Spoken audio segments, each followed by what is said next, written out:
Hello friends, तो चलिए आज का क्लास स्टार्ट करते हैं, जिसमें मैं आज पॉलिटी के क्वेश्चन सॉल्व कराने वाली हूँ। ये आपका तो देखते हैं। फिर पहला क्वेश्चन, निम्नलिखित कथनों पर विचार कीजिए। सर्वोच्च न्यायालय के न्यायाधीश के रूप में नियुक्त एक व्यक्ति को अपने कार्यालय में प्रवेश करने से पूर्व राष्ट्रपति के समक्ष शपथ या पुष्टि करनी होती है। ये बात बिल्कुल भी सही है। यदि कोई न्यायाधीश सर्वोच्च न्यायालय का न्यायाधीश बनता है तो उसे राष्ट्रपति शपथ दिलाते हैं। ये तो बिल्कुल सही बात है, यही कह रहा है। फिर दूसरा स्टेटमेंट देखते हैं। संविधान में उच्चतम न्यायालय के न्यायाधीशों का कार्यकाल निश्चित किया है। गलत। संविधान में ये बताया गया है कि जो न्यायाधीश होगा वो 65 ईयर्स की उम्र तक पहुंचते ही वो अपने कार्यकाल से हट जाएगा। यानी मैक्सिमम जो उम्र का जो दायरा है वो 65 ईयर है। लेकिन जो मिनिमम एज है कि किस उम्र में व्यक्ति को न्यायाधीश बनना चाहिए या फिर कितने साल के लिए, ये मेंशन नहीं किया गया है, तो ये आपका गलत हो जाएगा। तो पूछा क्या गया है, उपयुक्त कथनों में से कौन सा से कथन सही है। तो आपका केवल एक कथन सही है, तो आपका आंसर बी सही हो जाएगा। फिर नेक्स्ट क्वेश्चन देखते हैं, ये देख लेते हैं। दूसरा क्वेश्चन कह रहा है, निम्नलिखित कथनों पर विचार कीजिए। तारांकित प्रश्नों का उत्तर मौखिक रूप से दिया जाता है। दोस्तों, हमें पता है कि जब सेशन स्टार्ट होता है तो जो 11 बजे से स्टार्ट होता है, जो पहला 1 घंटा होता है वो प्रश्नकाल होता है। प्रश्नकाल में 3 तरह के प्रश्न पूछे जाते हैं। एक तारांकित प्रश्न होते हैं, एक अतारांकित प्रश्न होते हैं, एक अल्प सूचना के पत्र होते हैं। अल्प सूचना, तो तारांकित प्रश्नों का उत्तर मौखिक रूप में दिया जाता है। जो तारांकित प्रश्न होते हैं उनका उत्तर जो होता है मौखिक रूप में दिया जाता है। तो आपका ये आंसर बिल्कुल सही है। तारांकित प्रश्नों के पश्चात पूरक प्रश्न नहीं पूछा जा सकता। गलत। तारांकित प्रश्न जो होते हैं वो मौखिक रूप से पूछे जाते हैं। आप मौखिक रूप से पूछे जाते हैं, उसके साथ पूरक क्वेश्चन भी पूछ सकते हैं। तो पूछ सकते हैं, लेकिन यहाँ दिया नहीं पूछे जा सकते। गलत हो गया। यानी आपका ऑप्शन ये पहला सही हो जाएगा, ऑप्शन ए। जो अल्प सूचना के पत्र होते हैं उनको क्या करते हैं, 10 दिन पहले नोटिस देनी पड़ती है कि हम ये क्वेश्चन पूछने वाले हैं। और जो अतारांकित प्रश्न होते हैं वो लिखित रूप में पूछे जाते हैं, तो उनका आंसर लिखित रूप में प्राप्त होता है, लेकिन उनके साथ पूरा क्वेश्चन नहीं पूछे जाते हैं। फिर हम नेक्स्ट क्वेश्चन देखते हैं। नेक्स्ट क्वेश्चन में आपका है, ये कथन कारण वाले क्वेश्चन है। कथन पढ़ते हैं। राज्यपाल राष्ट्रपति के प्रतिनिधि के रूप में कार्य करते हैं। बिल्कुल सही, क्योंकि जो राज्यपाल की नियुक्ति होती है वो राष्ट्रपति करते हैं, और जो राज्यपाल होते हैं राष्ट्रपति के प्रसाद पर्यंत पद धारण करते हैं। इसका मतलब ये हुआ कि जो राष्ट्रपति होते हैं वो कभी भी राज्यपाल को उनके पद से हटा सकते हैं। तो ये बिल्कुल सही है। अब इसका कारण देखते हैं। राज्यपाल का पद केवल केंद्र सरकार के आदेशों का पालन करने तक ही सीमित होता है। फ्रेंड्स, जहाँ ये केवल वर्ड आए वहाँ विशेष ध्यान देने की जरूरत होती है, क्योंकि यही आंसर गलत कराते हैं। कि जो राज्यपाल होते हैं वो राष्ट्रपति के प्रतिनिधि तो होते हैं, लेकिन जो राज्य विधायिका होती है उसका सेशन बुलाना और जो बिल पारित होती है उस पर अपनी सहमति देना, नियम कानून बनाना, ये काम भी राज्यपाल का होता है। राज्यपाल के बहुत सारे काम होते हैं, वो केवल केंद्र सरकार के आदेशों के पालन तक सीमित नहीं होता। तो आपका स्टेटमेंट गलत हो जाएगा। तो आपका आंसर सही हो जाएगा, ये अभिकथन सही है लेकिन कारण गलत है। ये आपका आंसर सी सही हो जाएगा। फिर नेक्स्ट क्वेश्चन देखते हैं। अनुच्छेद 85 के संदर्भ में निकले कथनों में से कौन सा से कथन सही है। अब यहाँ ध्यान देने की जरूरत है। जो अनुच्छेद 85 है इसमें ये कहा गया है कि जो संसद के सत्र होते हैं उनको, वो सत्र कब बुलाया जाएगा, कब तक वो सत्र चलेगा, इसके रिलेटेड जो प्रावधान होते हैं वो अनुच्छेद 85 में सम्मिलित हैं। तो देखते हैं वो आंसर कहाँ है। यह भारत सरकार के कार्य का संचालन से संबंधित है। गलत। यह संसद के सत्रों, सत्रावसान व विघटन से संबंधित है। बिल्कुल सही, यही आपका आंसर सही हो जाएगा। फिर नेक्स्ट क्वेश्चन देखते हैं। आगे क्वेश्चन देखने की जरूरत नहीं है। ये अनुसूची है। अनुच ये इसको थोड़ा सा जूम कर लेते हैं। ये देखिए, सूची 1 को सूची 2 से मिलाना है। अनुच्छेद 14 ये आपको मालूम है, ये हो विधि के समक्ष समानता और विधियों का समान संरक्षण, इससे मिलता है। लेकिन यहाँ पे ध्यान देने की जरूरत ये है कि विधि के समक्ष समानता ये हमारा ब्रिटेन के संविधान से लिया गया है, जबकि विधियों का समान संरक्षण ये आपका अमेरिका के संविधान से लिया गया है। ये क्वेश्चन अक्सर पूछे जाते हैं, आए हुए क्वेश्चन हैं। फिर दूसरा मिलाते हैं अनुच्छेद 15, ये आप सबको मालूम है कि धर्म, मूल, वंश, लिंग और जन्म स्थान के आधार पर भेदभाव को प्रतिषेध करता है, तो ये इससे मिल जाएगा। फिर अनुच्छेद 16 क्या है, ये जो लोक नियोजन यानी जो गवर्नमेंट जॉब होते हैं उसमें भेदभाव को रोकता है, तो ये आपका भेदभाव को रोकने वाला ये आ जाएगा, यहाँ पे आ जाएगा।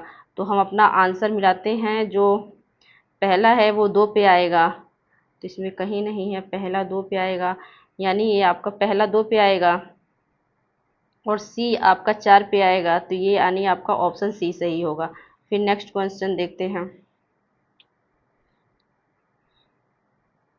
ये हम थोड़ा जूम कर लेते हैं। फिर निम्नलिखित कथनों में से कौन सा से कथन सही नहीं है, या नहीं पे ध्यान देने की जरूरत है। प्रेम बिहारी नारायण राय ज़्यादा भारतीय संविधान के प्रमुख सुलेखक था, ये बिल्कुल सही है। मूल प्रस्तावना को प्रेम बिहारी नारायण राय ज़्यादा द्वारा हस्तलिखित लिखित किया गया था, बिल्कुल है। जो मूल प्रतिलिपि लिखी गई थी वो प्रेम बिहारी नारायण रायजादा के द्वारा ही लिखा गया था।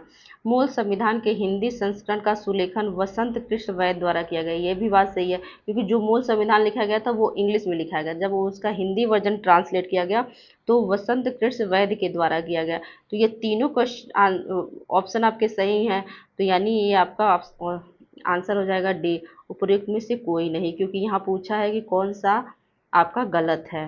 फिर नेक्स्ट क्वेश्चन देखते हैं, यहाँ पे कथन कारण वाले क्वेश्चन हैं। कथन पढ़ते हैं, जेवीपी समिति ने भाषाई आधार पर राज्यों के पुनर्गठन को अस्वीकार कर दिया, बिल्कुल सही। फ्रेंड्स, आपको मालूम है कि स्वतंत्रता संग्राम के दौरान जो हमारे स्वतंत्रता सेनानी थे उन्होंने ये वादा किया कि जब आज़ादी मिलेगी तो हम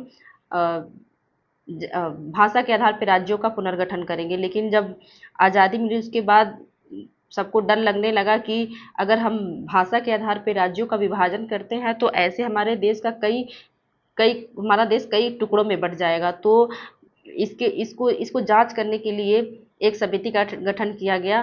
पहली कमेटी थी धर कमेटी। धर आयोग 1948 में बने, तो इसने कहा कि अगर हम भाषा के आधार पर राज्य का निर्माण करते हैं तो ये हमारे देश की एकता अखंडता के लिए गलत होगा, तो ये अस्वीकार कर दी धर कमेटी। फिर जेवीपी कमेटी बनी 1948 में ही। तो जेवीपी कमेटी में आते हैं जवाहरलाल नेहरू, वल्लभ भाई पटेल और पट्टाभी सीतारमैया। इन तीनों ने भी कहा कि भाषा के आधार पर राज्यों का पुनर्गठन करना सही नहीं होगा, तो ये ऑप्शन आपका सही हो जाएगा। समिति का मानना था कि भाषाई आधार पर राज्य बनने से राष्ट्रीय एकता को खतरा हो सकता है, ये भी सही है। इसकी व्याख्या करता है, तो आपका आंसर सही हो जाएगा ये एक। अभिकरण ए और कारण आर दोनों सही हैं, और कारण ए अभिकरण ए कारण आर अभिकरण ए की सही व्याख्या करता है, ये ऑप्शन सही हो जाएगा। फिर नेक्स्ट क्वेश्चन देखते हैं, ये देख लेते हैं, निम्नलिखित में से संविधान के किन उपबंधों को संसद के दोनों सदनों में साधारण बहुमत से संशोधित किया जा सकता है। फ्रेंड्स, हमको मालूम है कि संविधान में जब भी संशोधन होता है तो आर्टिकल 68 के अंतर्गत होता है। तो आर्टिकल 368, तो लेकिन जितने भी संविधान संशोधन होंगे जो 368 के अंतर्गत होंगे वो विशेष बहुमत से पारित होते हैं। और ये इस क्वेश्चन में ये पूछा गया है कि कौन से ऐसे प्रावधान हैं जो इस आर्टिकल के अंतर्गत नहीं आते हैं, यानी साधारण बहुमत से पारित होते हैं। तो नए राज्यों का प्रवेश, ये आर्टिकल 2, अगर भारत के बाहर का कोई क्षेत्र है उसको भारत क्या करता है अपने राज्य में मिलाना चाहता है, तो वो साधारण बहुमत से हो जाएगा, क्योंकि आर्टिकल 4 में कहा गया है कि अगर बाहरी राज्यों का हम अपने देश में मिलान करते हैं या फिर देश के अंदर की सीमा का विभाजन करके नए राज्य का गठन करते हैं तो वो अनुच्छेद 368 के अंतर्गत नहीं आएगा, यानी वो साधारण बहुमत से पारित होगा। तो ये आपका सही हो जाएगा। राज्य विधान परिषद का निर्माण या उसकी समाप्ति, फ्रेंड्स, हमको मालूम है कि जो राज्य विधान परिषद है वो आर्टिकल 69 के अंतर्गत बनाया भी जा सकता है और उसको मिटाया भी जा सकता है। तो हमारे देश में 6 ऐसे राज्य हैं जिनकी डबल विधान द्विसदनी विधायिका है। द्विसदनी विधायिका मतलब एक विधानसभा है, दूसरी विधान परिषद है। तो विधान परिषद का निर्माण उसकी समाप्ति, तो कोई भी राज्य की जो विधानसभा है वो विशेष बहुमत से विधान परिषद को मिटा भी सकती है और उसको समाप्त भी कर सकती है। लेकिन शर्त यहाँ ये है कि जो विधानसभा है, राज्य की विधानसभा, वो क्या करेगी, विशेष बहुमत से ये बिल पारित करेगी और ये बिल जब संसद के पास जाएगा तो संसद उसको क्या करेगा, साधारण बहुमत से पारित करेगा। ये संसद जब साधारण बहुमत से पारित करेगा तो विधान परिषद समाप्त हो जाएगी। तो ये भी सही है क्योंकि यहाँ संसद के बारे में पूछा है, तो संसद साधारण बहुमत से ही पारित करेगी। संसद में अंग्रेजी भाषा का प्रयोग, ये भी बिल्कुल सही है, साधारण बहुमत से होगा। उच्चतम न्यायालयों में अवर न्यायाधीश की संख्या, ये भी आपका साधारण बहुमत से होगा। तो ये आपका ऑप्शन हो जाएगा सही डी। फिर नेक्स्ट क्वेश्चन देखते हैं। यहाँ क्वेश्चन में सूची 1 को सूची 2 से मिलाना है, तो पहले हमें जो आंसर क्लियर पता है उसको मैच करते हैं। तो आर्टिकल 62 नदी जल के बंटवारे से संबंधित है। तो ये देखिए, अंतर्राज्यीय नदियों अथवा नदी घाटियों के पानी से संबंधित विवादों के संबंध में ये हो गया। और जो 263 है ये आपका अंतर्राज्य संबंधों से संबंधित प्रावधान है। तो आपका डी आ गया 1 पे और सी आ गया 4 पे। तो फिर हम नीचे देख लेते हैं कि कौन सा ऑप्शन सही होगा आपका। दो ही ऑप्शन से हमारा सही हो सकता है। किस पे आया, सी आ गया आपका 4 पे, सी आ गया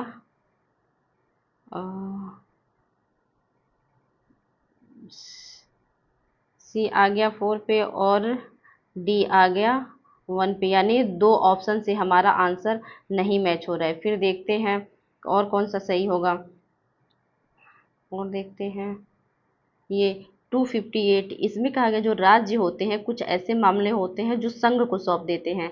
तो यहाँ पे आ जाएगा राज्यों की संघ को कार्य सौंपने की शक्ति, यानी आपका ए जो है वो 3 पर आ जाएगा। तो देखते हैं ए 3 पर कहाँ है, ए आपका 3 पे यहाँ है, यानी आपका ऑप्शन बी सही होगा। फिर नेक्स्ट क्वेश्चन देखते हैं। निम्नलिखित उपराष्ट्रपतियों को उनके कालानुक्रम में व्यवस्थित कीजिए। तो ये सबको मालूम है, सबसे पहले राधा कृष्णन आते हैं, 1952 से आते हैं आपके ये 62 तक सबसे पहले। उनके बाद डॉक्टर वी गिरी आते हैं 67 से 69 तक आते हैं। दूसरे नंबर पे ये पहले पाएंगे या दूसरे पे आएंगे। फिर तीसरे पे आते हैं एम हिदायतुल्ला, इनका हो कार्यकाल था 79 से 84 तक। और ये ऐसे पहले उपराष्ट्रपति हैं जो मुख्य न्यायाधीश रह चुके हैं, क्योंकि फ्रेंड्स हमको मालूम है कि जब राष्ट्रपति का पद खाली होता है उपराष्ट्रपति काम करते हैं, उपराष्ट्रपति का काम प्लेस अगर खाली होता है तो मुख्य न्यायाधीश काम करते हैं। तो उस समय उपराष्ट्रपति का पद खाली था तो मुख्य न्यायाधीश एम हिदायतुल्ला को कार्यवाहक उपराष्ट्रपति बनाया गया था। तो ये आपका 79 से 84 तक थे। फिर लास्ट में आपके आर वेंकट रमन आ जाते हैं। तो आपका आंसर सही हो जाएगा 2 3 2 3 1 4, ऑप्शन सी सही है। फिर नेक्स्ट क्वेश्चन देखते हैं। फ्रेंड्स हमको मालूम है कि जो हमारी संसदीय लोकतंत्र में प्रधानमंत्री का पद सबसे महत्वपूर्ण होता है। तो इसी परिप्रेक्ष्य में कहा गया है वह सूर्य के समान है जिसके चारों ओर ग्रह परिभ्रमण करते हैं। प्रधानमंत्री के संदर्भ में यह कथन किसके द्वारा कहा गया है? तो प्रधानमंत्री जो है वो सूर्य के समान है, तो ये कहा गया है आपका आइवर जेनिंग्स के द्वारा। तो ऑप्शन सी सही होगा। फिर नेक्स्ट क्वेश्चन देखते हैं आपका, निम्नलिखित में से किन परिस्थितियों में बंदी प्रत्यक्षीकरण ऋण जारी नहीं किया जा सकता? फ्रेंड्स हमको मालूम है कि आर्टिकल 32 के तहत अगर हमारे मौलिक अधिकारों का हनन होता है तो हम डायरेक्ट सुप्रीम कोर्ट में जा सकते हैं। तो हमारे मौलिक अधिकारों को रिस्टोर करने के लिए जो सुप्रीम कोर्ट है वो रिट जारी करती है। उन रिटों में एक पहला रिट है जो बंदी प्रत्यक्षीकरण। बंदी प्रत्यक्षीकरण तब लागू किया जाता है जब किसी व्यक्ति को किसी पब्लिक अथॉरिटी अथवा प्राइवेट व्यक्ति के द्वारा उसको डिटेन किया जाता है, अर्थात उसको नज़रबंद कर लिया जाता है, हिरासत में ले लिया जाता है। तो जो हिरासत में होता है व्यक्ति, वो कोर्ट जा सकता है और कह सकता है कि हमारा जो हिरासत है वो बेबुनियाद है, इल्लीगल है, गलत है। तो जब ये जो सुप्रीम कोर्ट होती है चेक करती है कि क्या ये हिरासत वैध है या फिर गलत आधार पे इसको हिरासत में लिया गया है। तो अगर गलत आधार पे लिया जाता है तो उसको रिहा कर दिया जाता है। तो फिर इसको देखते हैं, जब हिरासत वैध रूप से कानून के अनुसार हुई हो, लेकिन जब वो अगर वही हिरासत हुई है अगर वैध रूप से हुई है, इलीगल नहीं है, तो वहाँ पे ये बंदी प्रत्यक्षीकरण जारी नहीं होगा। तो ये भी सही है। जब कार्यवाही विधानमंडल या न्यायालय की अवमानना से संबंधित हो, अगर कोई व्यक्ति विधानमंडल या न्यायालय की अवमानना करता है तब भी बंदी प्रत्यक्षीकरण जारी नहीं किया जा सकता, उसको डिटेन कर लिया जाएगा, ये भी सही है। जब हिरासत किसी विदेशी क्षेत्र में हुई हो, ये भी सही है। जब सुप्रीम कोर्ट का जो जुरिस्डिक्शन है उसके बाहर जब हिरासत होती है तब भी जो कोर्ट है वो क्या करेगा, रिट जारी नहीं कर सकता। फिर नेक्स्ट क्वेश्चन जैसे, जब हिरासत किसी निजी व्यक्ति के द्वारा की गई हो, ये गलत हो जाएगा। हिरासत किसी व्यक्ति की हिरासत चाहे पब्लिक अथॉरिटी यानी पुलिस, ईडी, सीबीआई इसके द्वारा की गई हो या फिर किसी प्राइवेट व्यक्ति के द्वारा यानी निजी व्यक्ति के द्वारा की गई हो, दोनों केस में ये जो है बंदी प्रत्यक्षीकरण रिट जारी किया जा सकता है। तो ये गलत है। तो फिर आपका ऑप्शन क्या पूछा गया, रिट जारी नहीं किया जा सकता। यहाँ नहीं जारी कर किया जा सकता, यहाँ भी नहीं किया जा सकता, लेकिन आपका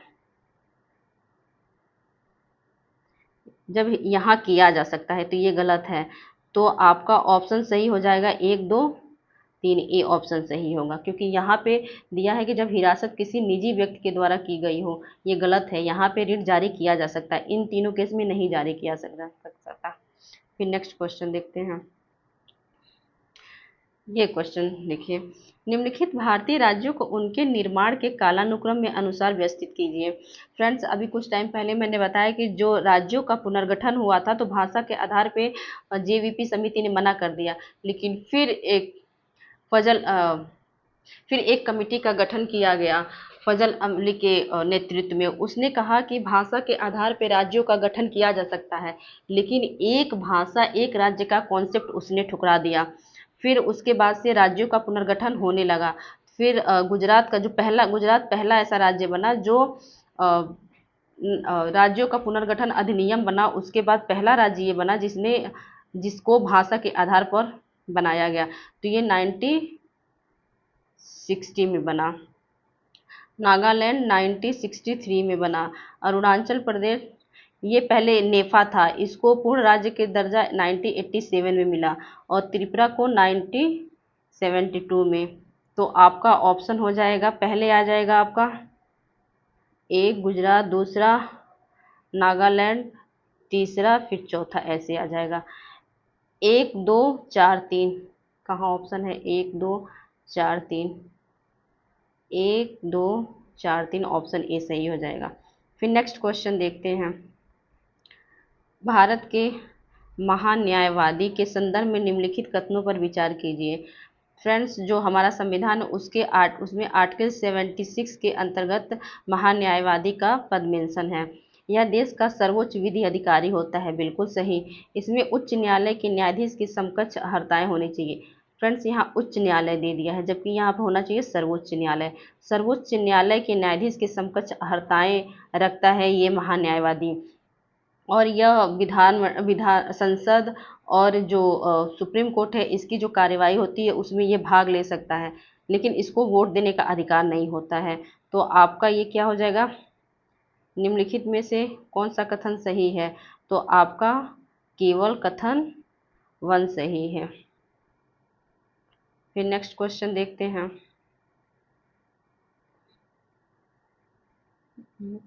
भारत के संविधान की प्रस्तावना में कितने प्रकार का न्याय, स्वतंत्रता, समानता, भ्रातृत्व का उसी क्रम में उल्लेख किया गया है? फ्रेंड्स, प्रस्तावना जो है हमारे संविधान की एक तरह से देखा जाए तो परिचय पत्र है। तो न्याय न्याय कितने तरह की बात कही है, सामाजिक, आर्थिक और राजनीतिक, 3 प्रकार की न्याय न्याय की बात की गई है। तो ये पहला 3 यहाँ हो जाएगा। फिर स्वतंत्रता की विचार, अभिव्यक्ति, धर्म, विश्वास और पूजा, ये 5 प्रकार की स्वतंत्रता की बात की गई है। समानता, प्रतिष्ठा और अवसर की समानता, 2 प्रकार की समानता की बात की गई है। और भ्रातृत्व तो 1 प्रकार की। तो आपका ऑप्शन ए सही हो जाएगा। चलिए फिर नेक्स्ट क्वेश्चन देखते हैं। भारतीय संविधान की 33 अनुसूची में निम्नलिखित में से क्या उपबंध किए गए हैं। तो फ्रेंड्स, हमको मालूम है कि भारतीय संविधान की 33 अनुसूची में मंत्रियों के शपथ पत्र का प्रारूप दिया गया है। संघ के मंत्री के लिए पद की शपथ का प्रारूप, ये बिल्कुल सही है। उच्चतम न्यायालय के मुख्य न्यायाधीश द्वारा ली जाने वाली शपथ का प्रारूप, बिल्कुल सही है। भारत के राष्ट्रपति के लिए पद की शपथ का प्रारूप, ये गलत है। भारत के राष्ट्रपति का जो शपथ पत्र का प्रारूप है वो आर्टिकल 60 के अंतर्गत आता है। तो ये दोनों तो आपके सही हुए, ये गलत हो गए। तो इसमें पूछा क्या गया है, क्या उपबंध किए गए हैं। तो पहला और दूसरा उपबंध किया गया है। तो आपका आंसर हो जाएगा 1 और 2। फिर नेक्स्ट क्वेश्चन देखते हैं। यहाँ कह रहा है निम्नलिखित में से किसे भंग नहीं किया जा सकता पर समाप्त किया जा सकता। फ्रेंड्स, हम सबको मालूम है कि जो लोकसभा है और विधानसभा है, इसके 5-5 साल पे चुनाव होते हैं। लोकसभा का 5 साल पे चुनाव होता है और विधानसभा का 5 साल पे। और 5 साल से पहले अगर जो सरकार है वो बहुमत में नहीं होती है तो विपक्ष अविश्वास प्रस्ताव लाकर इसे भंग कर सकता है, इसे विघटित कर सकता है। तो ये लोकसभा तो क्या, इसको तो भंग किया जा सकता है, इसको भंग किया जा सकता है। विधानसभा को भी भंग किया जा सकता है। जो राज्यसभा है ये परमानेंट सदन होता है, इसको भंग नहीं किया जा सकता। तो इतना स्टेटमेंट तो सही है, नहीं किया जा सकता पर समाप्त किया जा सकता है। इसको भंग तो नहीं किया जा सकता क्योंकि इसके 1/3 मेंबर हैं, हर 2 साल पे बदलते रहते हैं, पुनर्निर्वाचित होते रहते हैं। तो ये जो होता भंग तो नहीं होता है लेकिन पर समाप्त किया जा सकता है, लेकिन इसको समाप्त भी तो नहीं किया जा सकता। और ऑप्शन में दिया समाप्त किया जा सकता है, ये भी गलत है क्योंकि राज्यसभा को हम समाप्त नहीं कर सकते, ये परमानेंट बॉडी है। जो विधान परिषद होती है आर्टिकल 169 के अंतर्गत इसको समाप्त किया जा सकता है। विधानसभा जो होती है वो विशेष बहुमत से और संसद जो होती है साधारण बहुमत पारित करके विधान परिषद को समाप्त कर सकती। तो आपका ऑप्शन डी सही हो जाएगा। फिर नेक्स्ट क्वेश्चन देखते हैं। ये काफ़ी बड़ा क्वेश्चन है, इसे देखते हैं। यहाँ मिलान करना है, ये परिसीमन आयोग है, उसकी विशेषताएं हैं। जो पहला परिसीमन बना था ये किससे 90, जब जनगणना आपको पता है जनगणना होती है तो उसके बाद परिसीमन आयोग का गठन होता है और वो निर्वाचन क्षेत्र, वो पूरे देश में निर्वाचन क्षेत्रों में सीटों का आवंटन करती है। तो ये 1952 में जो प्रथम परिसीमन आयोग का गठन हुआ था उसने क्या किया था, लोकसभा में सीटों की जो संख्या थी वो 494 निर्धारित की थी।